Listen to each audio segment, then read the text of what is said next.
Is it? It's a USB drive? Yeah, it's the USB. It's to scale. I took that apart and I could not figure out how to Yeah, use it doesn't go back together very easily. No. It becomes extremely loose. I was sitting there putting it, but like I was like, okay, so which bit charges? There's no charging. It's just a storage thing for this Wait, cable. what? Yeah. That's not true. Wait. No, there's no place to It plug just it in. stores That's a what I cable? said. But when you look at it and like people explain it, say, okay, no, it is an actual charger. I think this is a battery. Listen, no, I don't think it is. There's no way to charge it. You can't even plug it in and That's charge what it. I said. I don't need that to store a cable. Don't break it. Listen, I'm just lightly. there's a lot of great Warcraft merchandise out there. This is not one of them. No.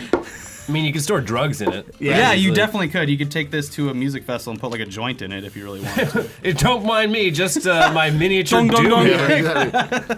No, I bring it with me everywhere. It's good luck. So that's your super tiny dumb. penis. Super dumb. Okay, well, that's a great intro, though. Welcome to the podcast.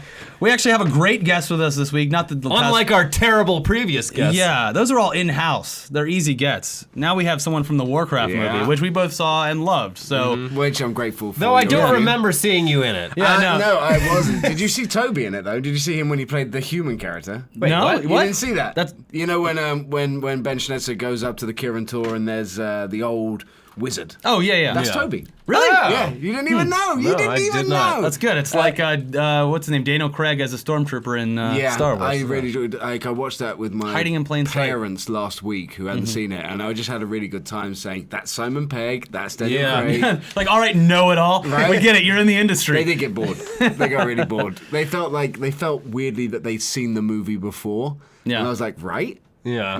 Oh yeah. I mean, Right. it's kind of by design. Yeah, Yeah, exactly. That's another thing where it's going to be like, okay, we got this one out of the way, everyone liked it, we introduced more characters, Exactly. and now it's time Rogue to One like, looks much better. yeah, well, I mean, but that one's going back to the previous Yeah. films, but yeah, I mean that franchise has got so much going for it. Let's talk about your franchise. Let's talk about my one movie that will hopefully develop into a yeah, franchise, it's funny. yes. We were just talking about how like in other countries it's called The Beginning, but here it's just called Warcraft. Well, it's funny. It's one of those things that, we didn't even know it was going to be called The Beginning at any point. It's just one of those things where marketing sits there and goes, okay, we've got to make people understand that this is the first movie. So we'll call it The Beginning. Yeah. And then maybe people will understand. So, it's a little on the nose, but okay, yeah, it's Warcraft The Beginning, Yeah. which starts kind of not at the beginning of the history of the lore. There's no War of the Ancients here, there's no Manoroth, but it's the beginning of the relevant storyline. So, first of all, we have to get into who you play in the movie, but to preface that with people who aren't understanding the words that have just come out of your Choke mouth. it out of my mouth.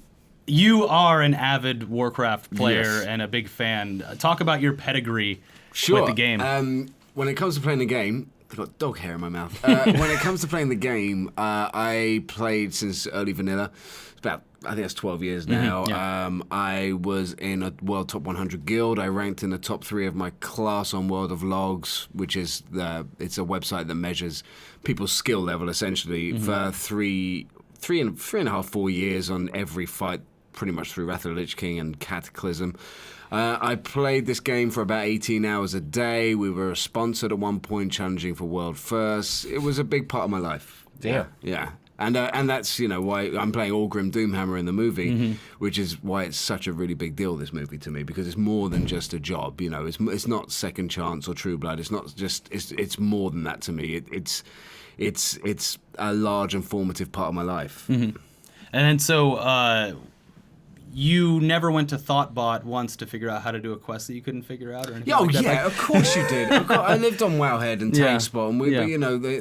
the really nice thing was early on when you're challenging, there was no Tankspot guides or anything like that, so you had to try and figure it out yourself. Well, that was the problem with Vanilla WoW. It was just like, Yeah. hey, you would go for Well, that information was- from the older guild members The and stuff problem like with that. Vanilla WoW was, it wasn't user friendly. You had a raid of 40 people and buffs that lasted 5 minutes, and nobody had armor or weapons. You couldn't have a flying mount. It took forever to No, get anywhere. yeah. Well, I missed that. Yeah? I hate that. One of the things that really killed the game for me was when they started bringing in fly mounts, Ah, okay. and you could fly everywhere. I used to really part of my enjoyment of the game was when I used to break the game and go under Stormwind Oh, and yeah. that kind of stuff. And you Yeah. can't do it anymore. Well, I used to have I played a druid, my first character, so I could do the, when they finally came out with flying mounts, I could do the instant cast Yeah. and fly away. What a it was the difference that biggest, makes. it was the trolliest ability Right? ever. It was Bubble pretty and crazy. Hearth. Yeah. But Yeah. the flying, instant flying when you you know, because You could run off a thing and jump. and then turn into a bird. Yeah. Elliot, is this making any sense to you? I mean, I got the last part about turning into a bird. Yeah. Okay, good. A mount is an animal you ride. Is that correct? That is true. You mount it and ride into the sunset. I got that much. Yeah. Yeah, So- I've never played any of the Warcraft games, not the original RTSs nor World of Warcraft. And what did you think of the film, being someone that never... I liked it. Like I was surprised. I think did Duncan write the script? Charles Levitt and Sam Okay. Raimi kind of wrote the script. Okay. And And then, he got it and changed it a bit, He right? got it and rewrote it. So 'Cause- it's credited with Charles Levitt and Duncan. It definitely felt like the script had gone through a lot of like very specific rounds of revisions where they were simultaneously trying to make it appeal to people that have been into this franchise for 15 years and also make it understandable to people like me at the same time. So like, yeah, I thought it was they walked that line very like carefully. Well, it's one of the And- criticisms that I've read on the negative reviews of it, the few that I have seen, is that, you know, there wasn't enough time to get to know characters. But, you know, when you try and think of it in the grander scheme of things, this is a world builder of a movie, Yeah. and you're being introduced to these characters who will then, in the second and third movie, you won't have to be introduced to. I got a pretty good sense of who these people were pretty quickly. We talked about it in the thing in the review yesterday that we did, where it was like, I didn't realize it till I'd walked out of the movie, but I was like, I know everyone's name now in this movie, and they did it in a way where it wasn't like they were shoving the names down your throat, but they did address each other in a formal way in the movie where they would say each other's names a lot. And it was like, when I walked out of it, I was like, oh yeah, so-and-so and blah, blah, blah. And I was just like, I remember that because they were addressing each other as those names. Yeah, because there was like a hierarchy it's not a confusing premise, Yeah. you know, and No. it's not a particularly confusing movie. And I think that's what some people have a problem with, you know what I mean? Like, it's, you know, it is, like what I was saying to you just before, we weren't trying to make Spotlight here. We're not trying to make Crash. We're trying to make a great, entertaining fantasy genre movie. And in that respect, that layer, it's about being introduced to this world and this kind of the premise of the whole thing. And unfortunately, a lot of people feel that if it's not overly convoluted or complex, then, you know, those intelligent critics sit there and want to shit on it, essentially. And there was a lot I didn't understand, but it was the Well, kind allow of me thing. to answer your questions. What did Well, you no, say? it was like they'd throw around like specific words and stuff, and I'd be like, "Oh God, I'm lost," and then it would be very easy to just be like, "Oh, okay."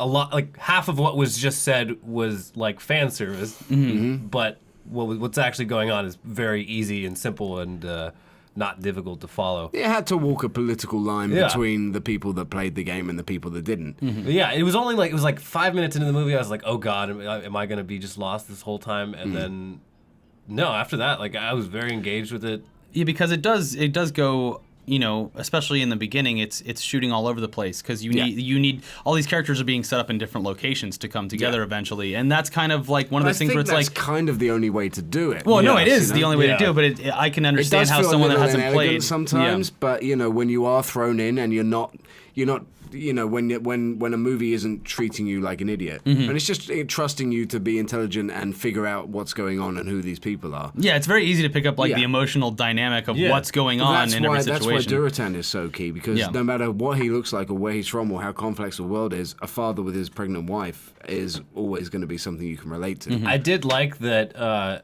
Duratan, like, by far of all the orcs, had the most human and sympathetic eyes. Right? Like Right? everyone What- else, even like Orgrim has like these kind of like beady, Yeah, he's like- he's like, animal-like "Fuck you." eyes, and he just has these like kind of weepy, sympathetic human eyes. You're like, "Oh, he's a good guy." That VFX on his eyes, Yeah. just his eyes, I think is the best VFX I've ever seen. You know, Yeah, because eyes are hard to get.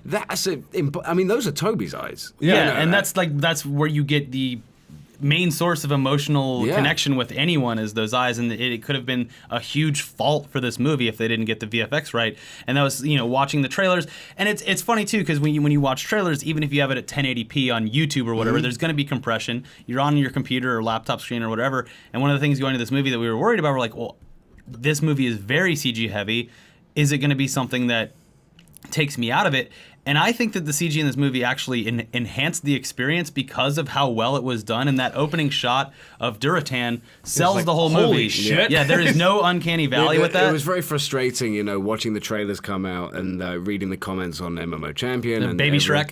Well, yeah, but people just like going, why didn't it looks terrible? I'm like, oh god, you don't know. You wait till it comes out. I promise you. Your mind will be blown. The only thing that I can imagine people having issues with is, it's the same thing that when I was filming it and I was seeing it, I was questioning in my mind is the otherworldliness of the color scheme of the landscapes. And we're not making Dark Knight here. We're trying to be honest to the game, which does have it's why we didn't film Elwyn Forest in a real forest. We built those trees because the trees in Elwyn Forest don't exist in the real world. So there were colors and things that we had to use that were slightly they're not in the human palette.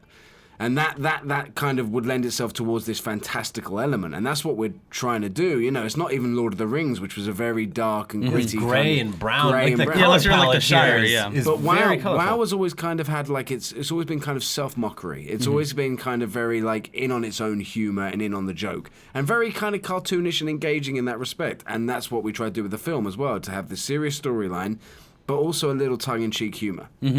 Yeah, it was a great thing in the movie too. Is when you're watching it and not only noticing like how great the VFX were in this film, but like right off the bat when you are kind of zipping through to these different parts of the WoW universe.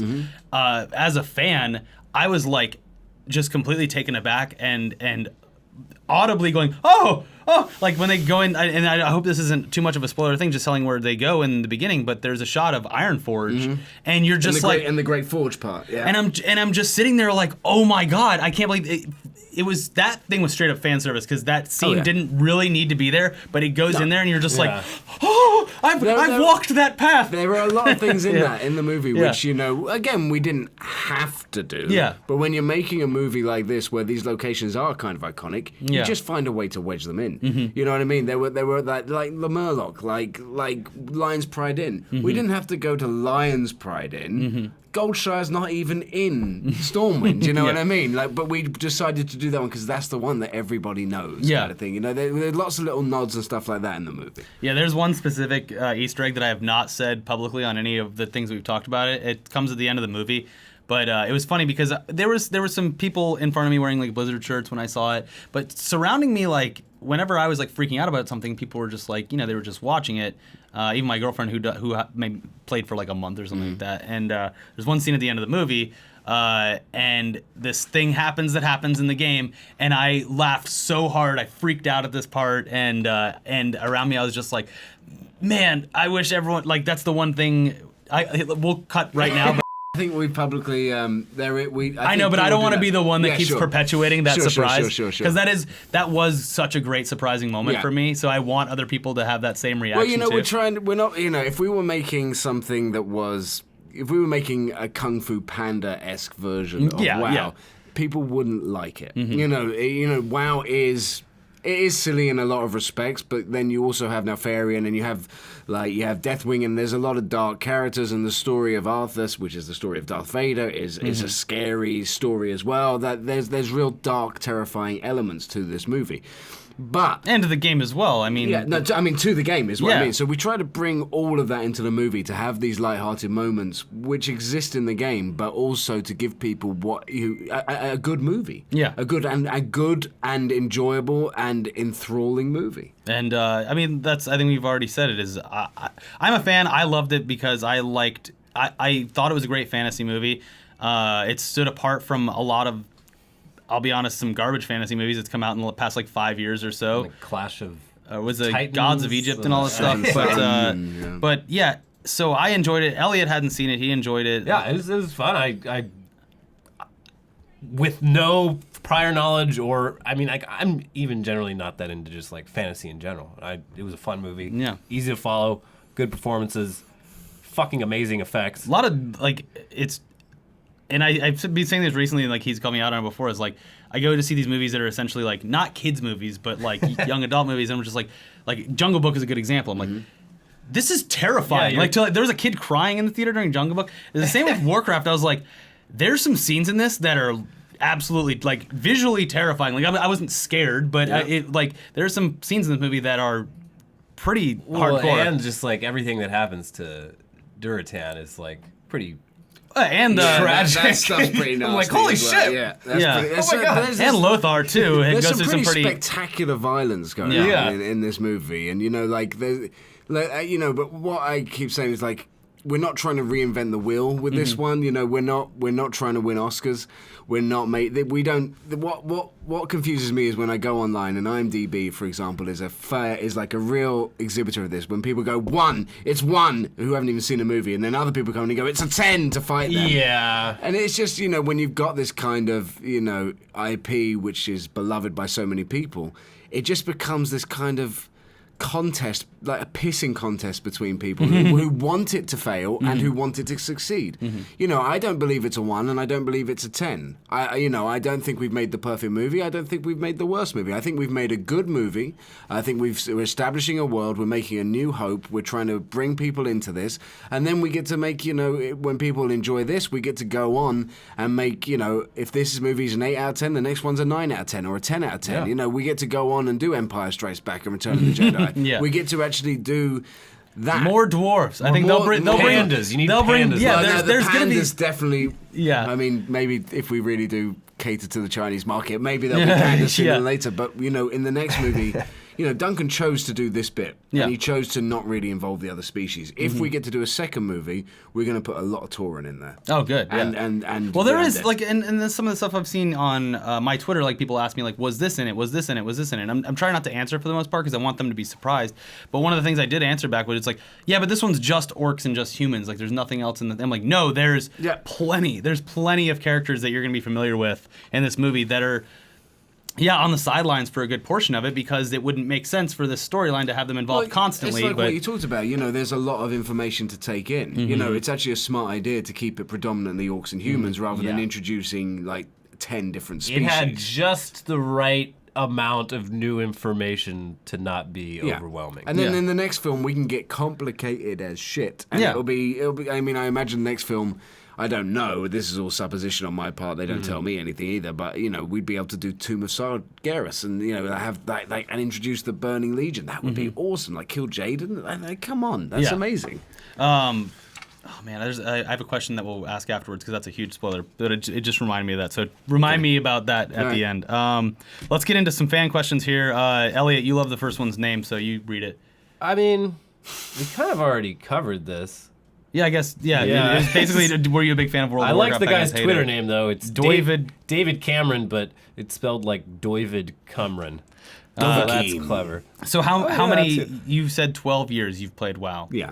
And even up to the last expansion, you're still playing. I'm still playing it now. Yeah. Wow. I mean, I've become an LFR hero now. I don't have the time. Yeah. And when I went to New Zealand for that year that I was there. I was playing 18 hours a day before that, and then I went out there and the lag was so bad, I just couldn't play anymore. And once I had got out of the routine, the addiction thereof, I promised myself that any game I played from that point on would have a beginning, a middle, and an end, and not be online. So I do still play WoW, but it's a meta game now. Like, my game now is soloing. Going back and seeing how far I can push it, how far I can bend and break mechanics, and then I'm an LFR hero as well. Did you do like the garrisons and stuff, like the? I do. I do like building a garrison. Yeah. But and they have a new expansion coming out this year as well. I'm an achievement whore. Oh yeah. I'm a big achievement whore. Nice. So I've got most of them. We had so when I used to play, I was touring with this band, and the guitarist played a whole bunch. When we were off tour, we would play however many hours a day, all day long until the nighttime. We went on tour, and he was like, "I'm still gonna find a way to play this game." And this is back in 2007 and 8, so it was like, there's not really fast internet on the road. So he ended up buying this AT&T hotspot for his laptop. Oh god. And they were like AT&T, yeah, it's unlimited. But it was like unlimited up to like 3 gigs or something at the time. So he played WoW for an entire tour and got the bill, and it was like $4,500 for playing WoW on one tour.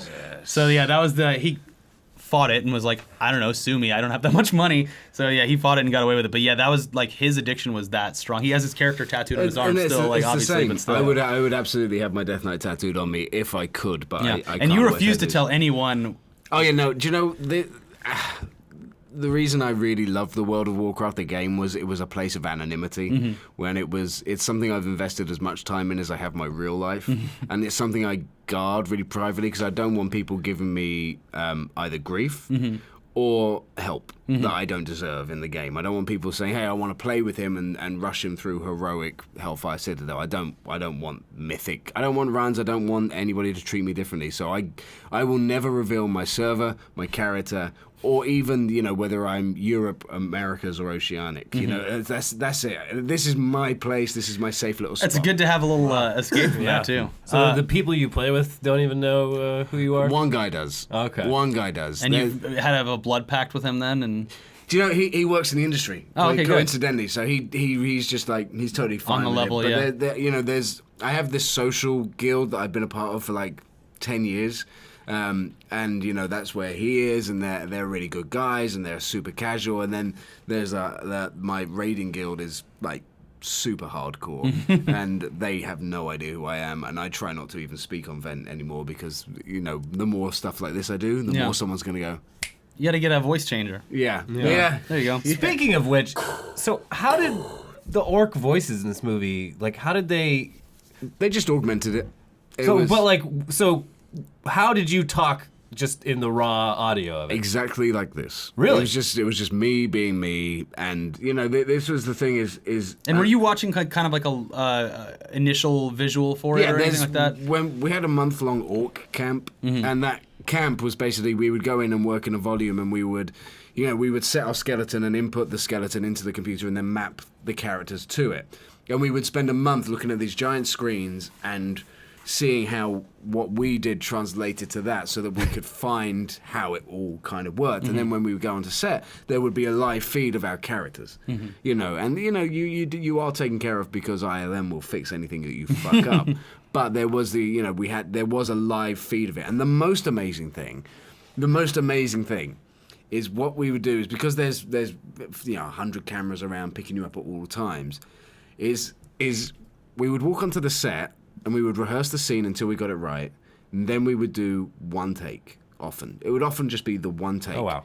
And then we'd go and chill out. And then in the computer, like the guys would walk around with a Steadicam, for example, and on it they would have a live feed of where we were and what we were doing. And it would just feed through there. He'd be actually walking through empty space, but the characters would still be on his screen, and he'd be able to move in and get close-ups. So they recorded...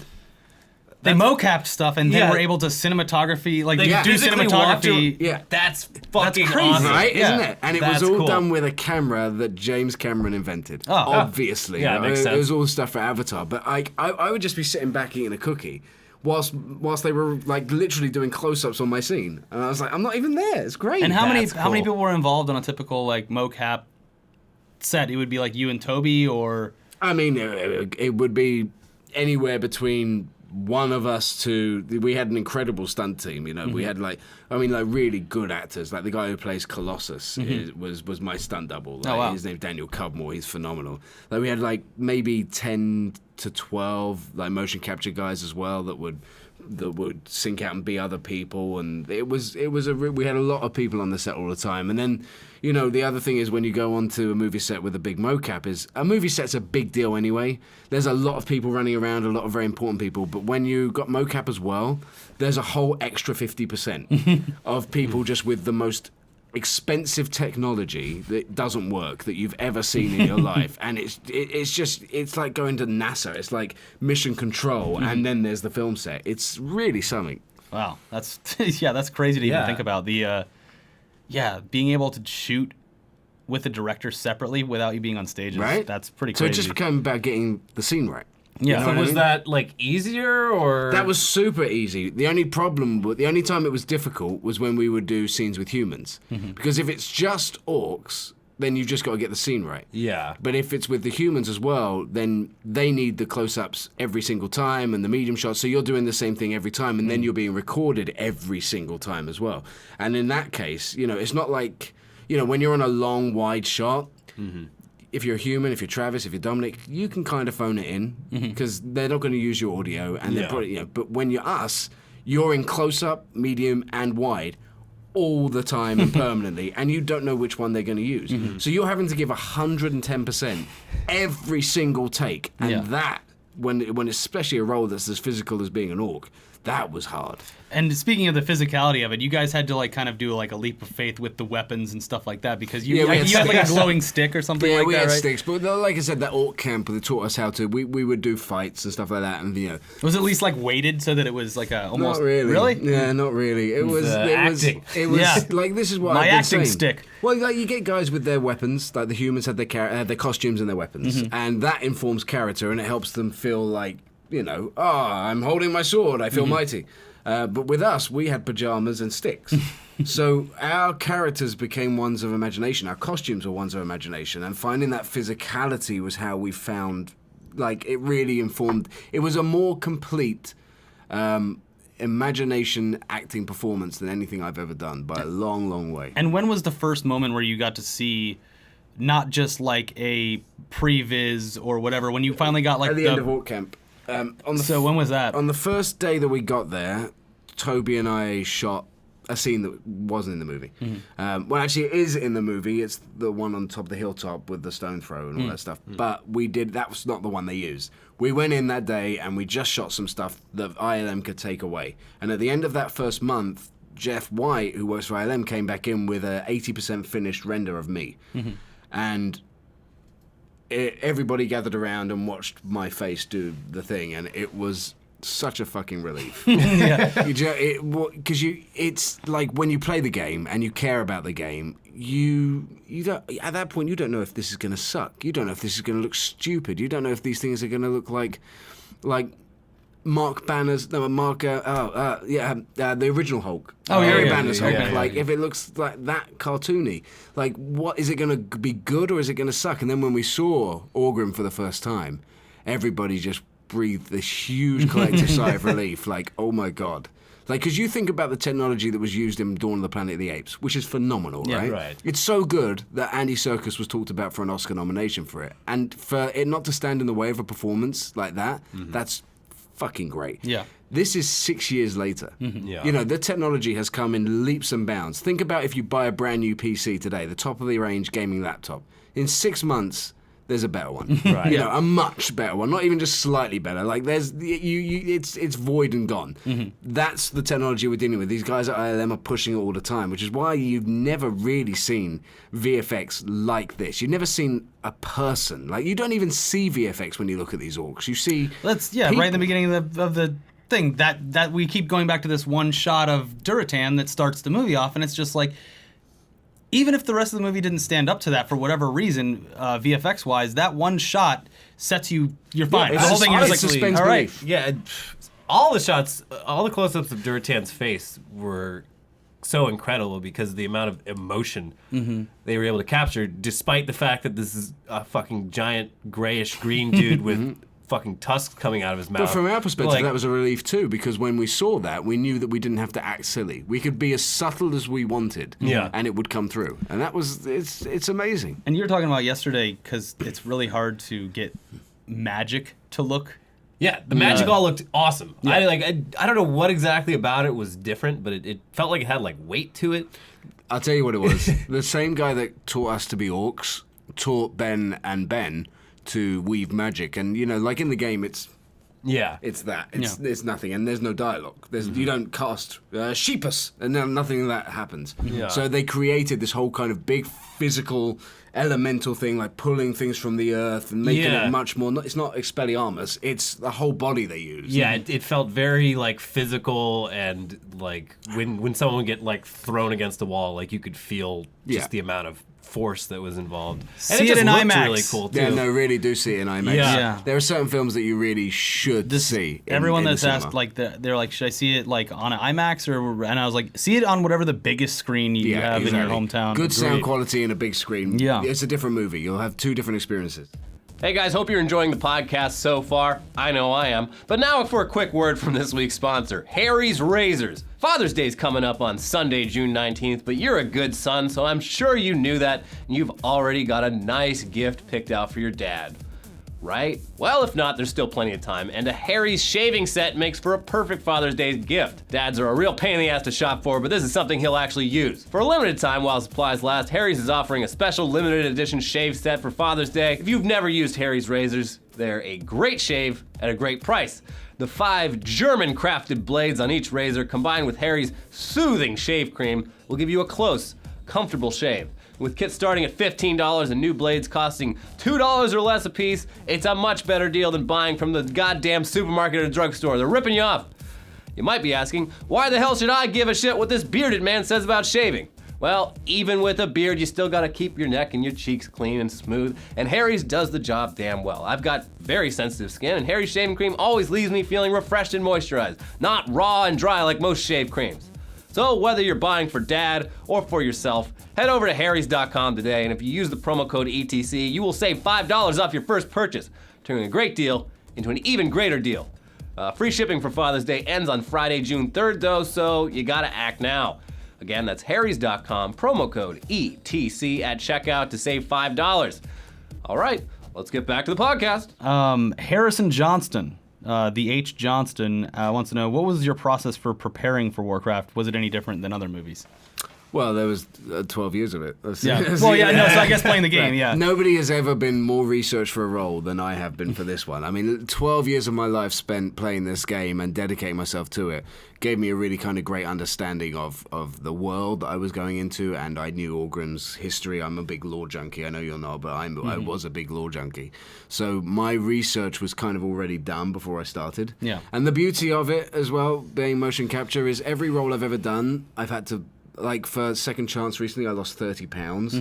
And then for Pacific Rim, I put on 50 pounds. And you have to stay in shape. For this one, it doesn't matter. I sat on my ass for 6 months and ate cake. And it was wonderful. I would love for you to tell, like, the when you heard that this was happening or that there was a role available, you kind of like jumped at the, like, please, this is me, please. I was on Pacific Rim at the time, and I had a break. I pulled out my laptop and I started playing WoW because I'm an addict. And the producer, Gillian Scher from Legendary, she was sat next to me, and she just dropped it casually, you know, like, oh, you a bit disingenuous that you're playing that. You know, we're making that movie, right?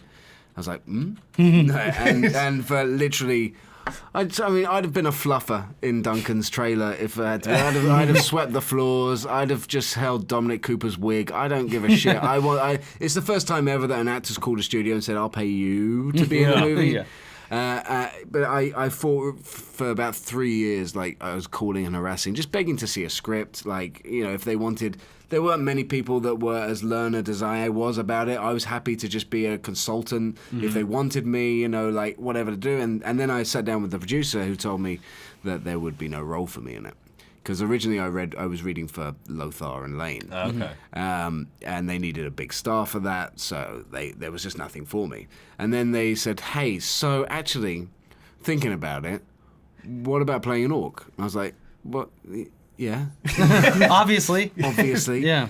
So then, Duncan and I talked about that, and I read again, and he asked me to be Orgrim, and it was, again, they got it on, they recorded the phone call from their side. It's Gillian, Stuart Finnegan, and Duncan, and they're calling me, and they say, hey, we'd like to offer you this part, because they were expecting, like, I don't know, happiness. Yeah. But there was none. For me, my response was, cool.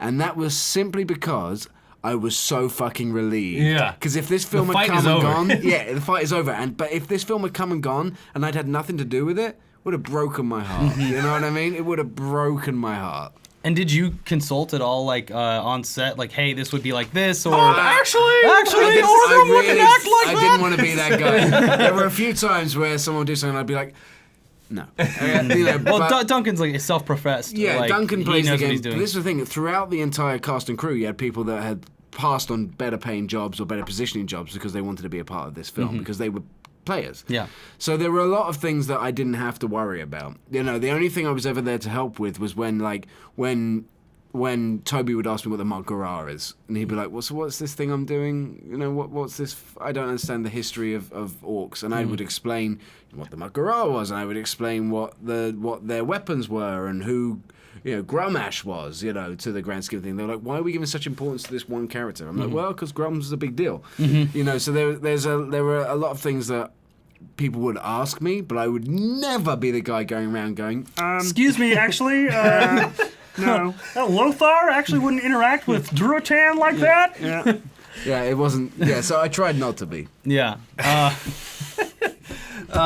Here's a good one. Daphne at Rowen Chet asks, did you get to keep anything from the set? No. No. Well, yeah, I did. I asked every single day to have one of the props. I wanted a Doomhammer, but we never had a Doomhammer up there.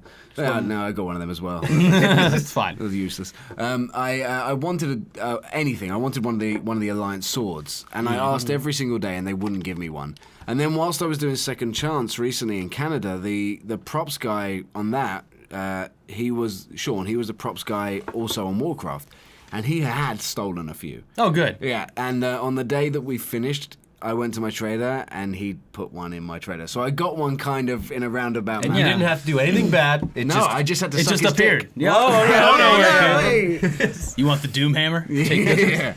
Yeah. Yeah, because the props on this movie are like, that was the first time where we kind of, before the trailers came out, we were like, okay, yeah, like we would go to Comic-Con and see the Yeah, displays. They were with the displaying props on it. props and also like life-size statues of. And at that point, you're like, there's no way. way it's gonna look that good on camera. And Yeah. and it really does. That's the. I mean, these costume people, they had to take something that was, you know, the proportions in the game are ridiculous, you know, Yeah. and make them kind of Huge. realistic. The thing that amazed me is, you know, I've been a part of a few big movies now, like of similar kind of budget stuff, like Pacific Rim, for example. Our drive suits. I mean, that was a wetsuit with bits of like foam stuck on it. I mean, they did not stand close inspection in any way, nor did most of the stuff. But all this stuff, I mean, you pick up these swords, and even though, like, I know it's rubber, but they look fucking real. And all the armor is incredible. I'm hoping, I'm begging to still steal some of it, but it's not. Yeah. I don't know. If for some reason Sideshow Collectibles decides to make like a 6th scale I spoke to Orgrim, Sideshow. are you gonna? I spoke to Sideshow. They're not on this one. No, sadly. someone's gonna make one I though, know. right? No, they are. There are people making them. Yeah. I don't know. I can't remember who's making it, but no, it won't be Sideshow, which is a shame because I've got so many Sideshow collectibles. But there is a you know, a 6th scale figure of Orgrim that was. Good. You were at the junket. It was in the little press, that little section with all the. Oh, with the paraphernalia. merchandise and Yeah, stuff. all the I don't think I merchandise. saw. Well, I saw like the tiny ones that they're Yeah, gonna but sell. in, like, you know, in the bedroom bit. Oh yeah. Yeah, on the shelf. Every there kid was- needs a 6th scale Orgrim Doomhammer next Right, to their but bed. like Orgrim, Durotan's cool and all, Yeah. but he's a bit handsome. Yeah, Orgrim's more badass. Orgrim's The way name He has a Doomhammer hammer. is like Exactly. the coolest thing ever. Also, let's just be honest, he's the only orc with a second name, yeah. Oh, you go. shit. right? Yeah. So it obviously is way more clocks special. that one, do they? Yeah. There was 2 Orgrims, and they needed to. Your Orgrim It's like when regular sword and your Orgrim Yeah. Doomhammer. but when he found the weapon, he was like, "Well, that's lucky." Yeah, this worked out This perfectly. worked out perfectly. I'm Yeah. keeping this one. I don't get this one because I'm not this into it, I guess. But is there anything Paladin related in the movie? A character maybe No, Tyrellian? Tyrellian isn't in No. it. But there are, you know, one thing that we haven't done in the movie really yet, especially, is like have very, very clear lines of classes.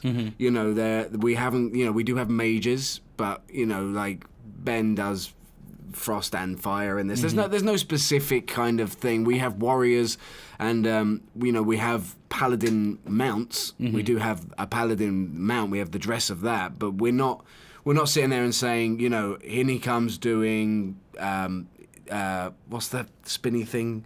Bladestorm. Oh, yeah. Like, I'm not going in there with my hammer doing a Bladestorm or anything like that. You know, it's a realistic version. In the next movie, we might be able to bring in paladins, and we might be able to bring in like hunters properly and stuff. And the like auction house. that. Yeah, and the auction house. Yeah. Yeah, We did push for some of that stuff, by the way. Like, Well, so that's what I asked Duncan during the thing, and I was like, basically, like, did you film this, and this? And he was like, yeah.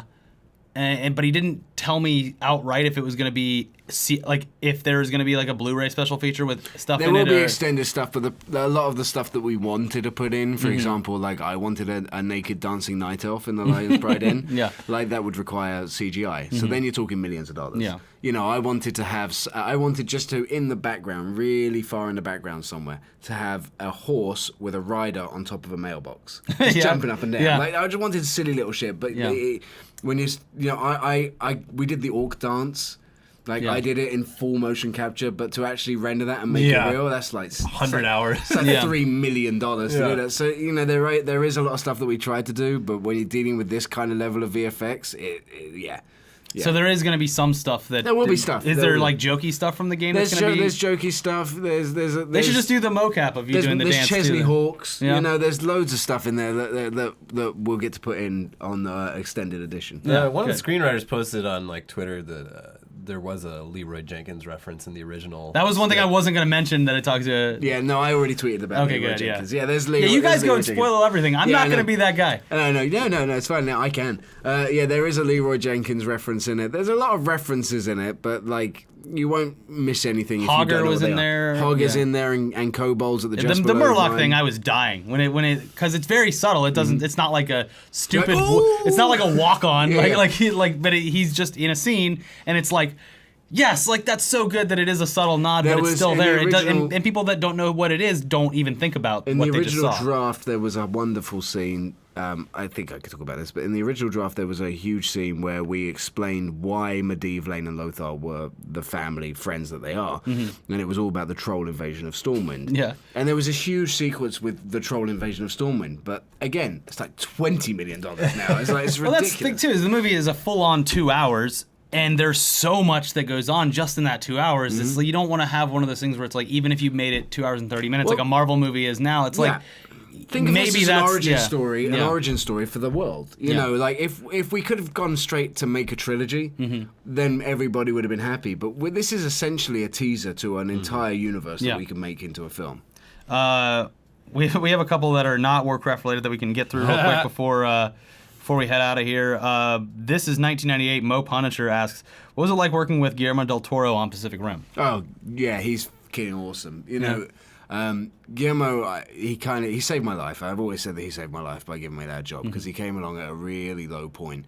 But, you know, for someone as revered as he is, you know, he is the nicest human being you've ever met in your entire life. No matter what was going on, he was always captain of the ship, always in good humor, always making everybody feel happy and safe, and he would come up with stuff on the spot that was just so inspired. I remember I was doing this scene one day where I'm saying goodbye to my father just before I go on a suicide mission, and you know, he and I don't really talk. You know, there's a lot of stuff that was cut from the movie, but there was a whole kind of story about him and I not ever only being able to speak really when we're drifting, and you know, we're doing the scene and everything's fine, you know, we've got everybody crying on set, and then Guillermo kind of wanders in, and his fingers was there, but he goes, come here, and he says, so, when you kneel down to say goodbye to your dog, I'm like, yeah, he says, imagine you are kneeling before your father for forgiveness.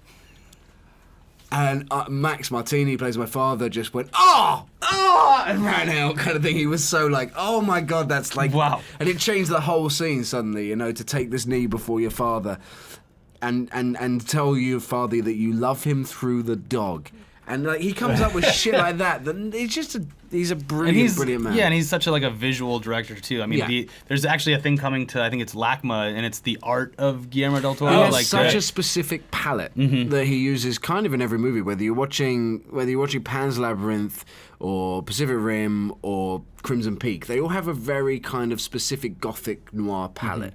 And it's something that's entirely unique to him. Well, and the colors too. Yeah. The color palette on all of his films is drastically different between each one too. And I was talking with a couple people last night about Crimson Peak, and it was like unanimous at the table. Like it was kind of a movie that wasn't as successful as it should have been, but because I think looked great though. Yeah. It was marketed wrong. It was marketed as a horror movie, but the movie was beautiful. And same with Pacific Rim, like the like the futuristic like neon and stuff like that it was all like the lighting and the colors were. We're not trying to make Godzilla there. You know, again, we weren't trying to have a realistic world. We're trying to make a fun film. And that kind of palette that he uses and the kind of palette that we use in Warcraft allows you to kind of suspend belief that we're trying to make Dark Knight Rises here. Yeah. We're trying to make something different. And every week or so, there's a new rumor about Pacific Rim 2.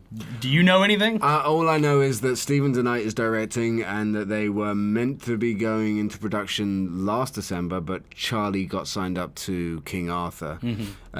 So they are going to be starting this year at some point, but I'm not involved. I'm sure Chuck has evaporated by now. He's super dead. Yeah. John Hunt wants to know if you're going to be back on EastEnders anytime soon. This is a question I get asked more than anything, and there's not really a week that goes by where some magazine or outlet in the British press doesn't say he's coming back. I will never rule anything out, but that is the past. Well, and for our American audience, can you explain EastEnders? It's a British soap that I was on. It's been on for like years. 60 years, right? I think it's 30. Okay. I've only heard about it referenced in other British comedies. Yeah, like from EastEnders. It's the number one. Was it like The Office or Extras or something? You see it all about? the time. It's the number one show in England. It was watched by more people every week, and 4 shows a week. It's a good show as well. It's topical, it's educational, and it's entertaining, and it's majoritively smart. But it's been nearly a decade since I left. I've done a lot of movies and a lot of TV shows, and still it's the only thing people will ask me about. Well, probably people like grew up at a formidable time in their lives watching you on it, so people get attached to stuff like that. It is the past, and that time has passed, and I'm incredibly grateful for it, and maybe I would love to go back and do like a one-day thing on it, but like how you go to your high school reunion. Well, I have had a few times when I go and visit, and I have walked through the back of shot. Oh, really? Yeah, and I just now you're gonna have a bunch of people like going back and looking for that. I mean, you're talking over a decade. Like I've been back 3 times and just walked through the background in a hoodie, and if they can find any of them, then that would be just amazing. Well, now they're gonna see anyone with a hoodie. They're gonna be like, "That's Rob Kazinsky." Oh, I knew it. And then. Here's just a random one. I maybe you're publicly acknowledging the fact that you love VR or something, but Josh Ariel Monsters wants to know, what are your thoughts on VR? Well, I've done all the VR stuff because of Chloe. She, we went up to GDC and she and I tested all the different VR units. And she thinks that it's going to be the next big thing, and they certainly with the PS Neo and the new Xbox Scorpio.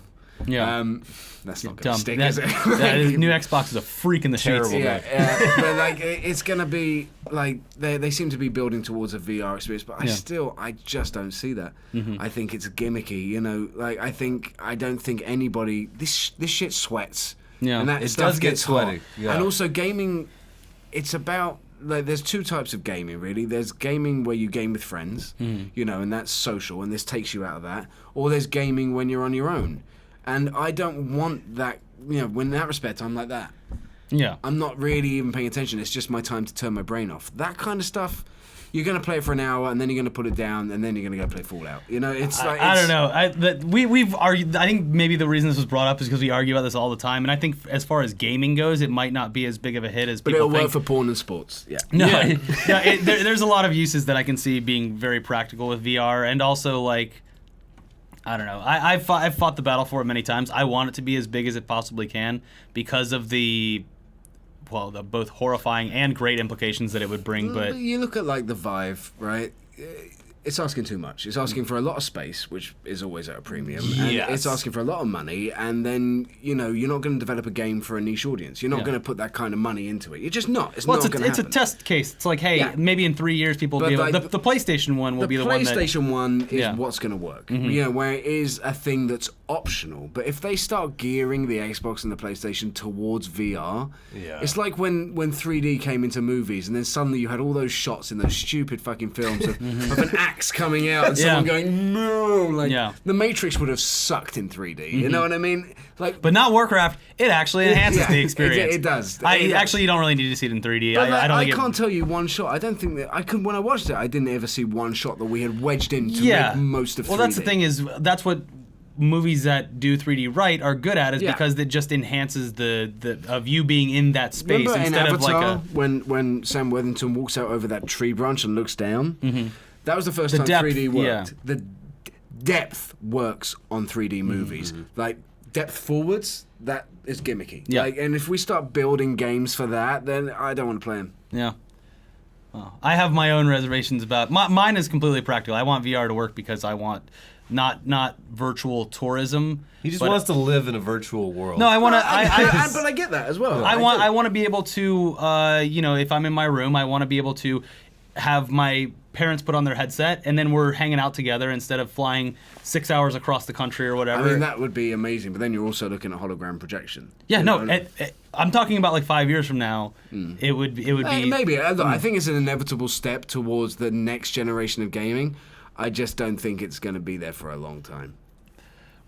Rob Kazinsky hates VR. Hates VR. We should be taking like a tally of all of our guests. Yeah, because I think we've that's like pretty much it VR always comes forecasts. up. Yeah. Yeah. I think not gonna happen. stuff's Gonna done really happen. well, but like I tried this Everest game at GDC. Well, you're climbing Everest, and it's not they didn't take cameras up Everest, but it was a virtual rendering, and it was stunning. Yeah. I mean, it was really stunning. It was really something to turn around and look out over over Nepal and. Well, that's like the virtual Himalayas. tourism thing. For me personally, I would prefer to go, but there's a lot of people that might have a VR headset eventually and not be able to afford to fly around the country like the world.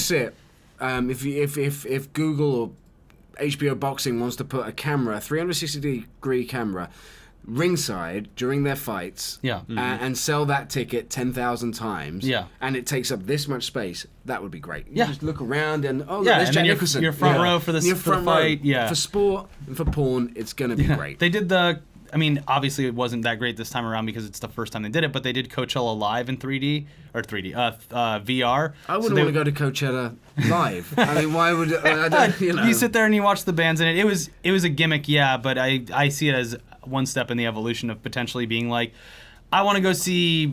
This is a terrible example because I don't like this band, but Red Hot Chili Peppers, and so I pay $10 because they're playing a live show at Madison Square Garden, but I put this on and I'm in the crowd watching it live with my headset.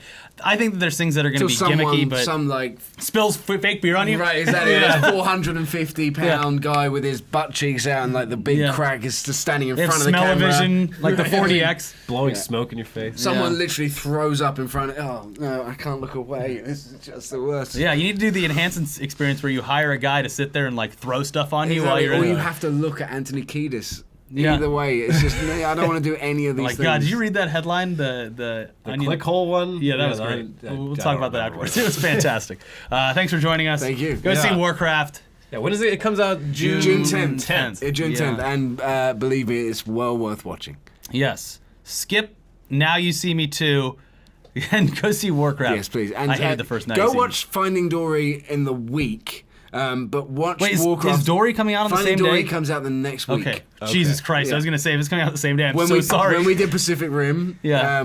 we released, and it was projected to be a next billion-dollar franchise. Yeah. And we got completely dicked by Despicable Me 2, like rinsed. Goddamn children. And then I like the man. and then trounced by Grown Ups 2. Oh, Jesus. Don't make that mistake twice. stay away from honestly. Adam Sandler and stay away from kids movies. Yeah. Yeah. All right. Thanks for joining us.